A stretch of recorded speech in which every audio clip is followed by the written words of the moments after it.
আসসালামু আলাইকুম রহমতুল্লাহ। প্রিয় সুধী, দীর্ঘ প্রতীক্ষার পর আবারও আমাদের মাঝে পবিত্র মাহে রমজান এসেছে আলহামদুলিল্লাহ।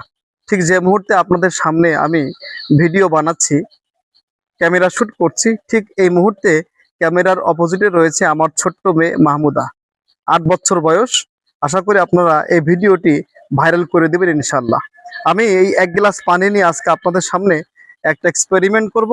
এই এক্সপেরিমেন্টটা শুরু থেকে শেষ পর্যন্ত দেখলে আপনাদের অনেক কিছু শেখা হবে ইনশাল্লাহ। আমি এই স্বচ্ছ 1 গ্লাস পানি দেখতে পাচ্ছেন, এই পানিটা একদমই স্বচ্ছ পরিষ্কার, এই পানির মধ্যে কোনো ময়লা নাই। আমি এখন যে যে কাজটা করব, একটু আমরা দেখব এই 1 গ্লাস স্বচ্ছ পানির ভিতরে আমরা এরকম বালি বা ময়লা দিয়ে দিলাম।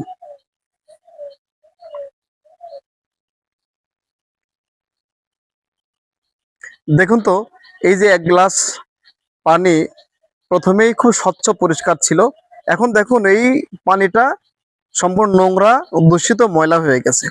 আমি এখন এই দূষিত নোংরা ময়লা এই পানি দ্বারা আপনাদেরকে এমন একটা জিনিস করে দেখাবো, যেটা দেখে আপনারা তাজ্জব হয়ে যাবেন। আর এই জিনিস দেখানোর জন্য এখন আমি আপনাদেরকে আমাদের ওয়াশ তথা বেসিনে নিয়ে যাবো ইনশাল্লাহ। আসুন আমার সাথে।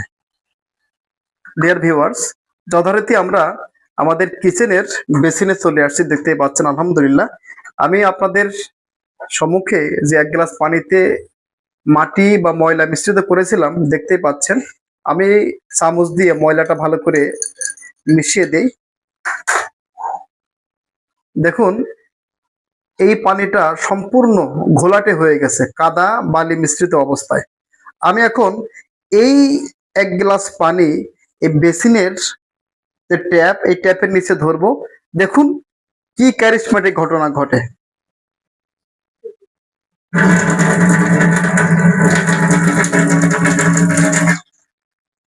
সবাই আমার সঙ্গে থাকবেন।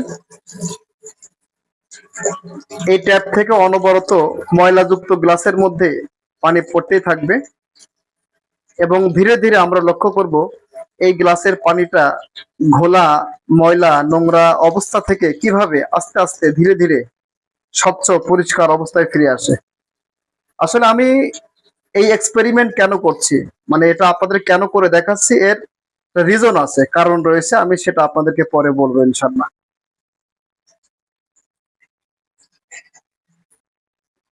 কাছে নিয়ে এসো।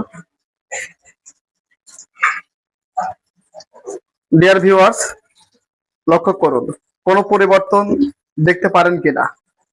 নিশ্চয়ই লক্ষ্য করছেন যে গ্লাসের মধ্যে যে ঘোলাটে ভাব ছিল, প্রচুর ময়লা মাটি কাদা এবং ঘোলা পানি ছিল, সেটা ধীরে ধীরে এই ট্যাপের অনবরত যে পানির বর্ষণ হচ্ছে, অনবরত যে পানি পড়ছে, এই পানির ধারার কারণে ধীরে ধীরে গ্লাসের মধ্যকার যে ঘোলা ময়লা নোংরা দূষিত পানি, এটা আস্তে আস্তে আবার স্বচ্ছ পরিষ্কার পরিচ্ছন্ন হয়ে গেছে।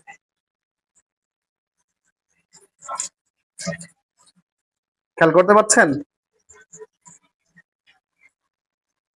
আশা করি আপনারা বুঝতে পেরেছেন। খেয়াল করুন, স্বচ্ছ পরিষ্কার পানি। ঠিক গ্লাসের পানির মধ্যে বালি মিশ্রিত করার আগে শুরুতেই যেমন পরিষ্কার পরিচ্ছন্ন পানি ছিল, এখন দেখুন এই ট্যাপের অনবরত পানির ধারা এই গ্লাসের মধ্যে পড়ার কারণে এই পানিটা কি হলো, পিওর হয়ে গেল, পরিশুদ্ধ। এখানে ন্যূনতম পরিমাণ আর কোনো ময়লা বালি কাদা ঘোলা ভাব নাই। আসলে এই এক্সপেরিমেন্ট কেন করলাম, এটা এই জন্য করলাম, এর থেকে আমাদের জীবনে একটা ব্যাপক শিক্ষা রয়েছে। সেটা হলো, মাহে রমজান আমাদের মাঝে এসেছে আলহামদুলিল্লাহ। এই মাহে রমজান আল্লাহ তাআলা দিয়েছেন, রমজানের রোজা দিয়েছেন তাকওয়ার গুণ অর্জন করার জন্য। আমরা 11 মাস ধরে আমাদের জীবনে গুনাহ করতে করতে করতে করতে আমাদের নফস, আমাদের আত্মা, আমাদের কলব ঠিক ওই রকম ঘোলা পানির মতো নোংরা ময়লা দূষিত হয়ে যায়, পাপে পরিপূর্ণ হয়ে যায়। এই 1 মাস যদি আল্লাহ তাআলার সন্তুষ্টির জন্য আমরা রোজা পালন করতে পারি, রোজা রাখতে পারি, তাহলে কি হবে জানেন? এই 1 মাসের আত্মশুদ্ধির মাধ্যমে, রোজার মাধ্যমে আল্লাহ তাআলার সন্তুষ্টি হাসিলের মধ্য দিয়ে আমাদের নফস, আমাদের আত্মা, আমাদের কলব পরিচ্ছন্ন হয়ে যাবে, দূষিত মুক্ত হয়ে যাবে, ময়লা মুক্ত হয়ে যাবে, আমরা নিষ্পাপ হয়ে যাবো ইনশাল্লাহ।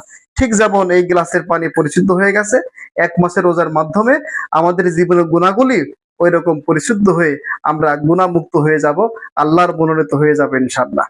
আল্লাহ তাআলা এই জন্য রোজা দিয়েছেন যে লাআল্লাকুম তাত্তাকুন, আশা করা যায় আমরা এরকম তাকওয়ার গুণ অর্জন করতে পারবো।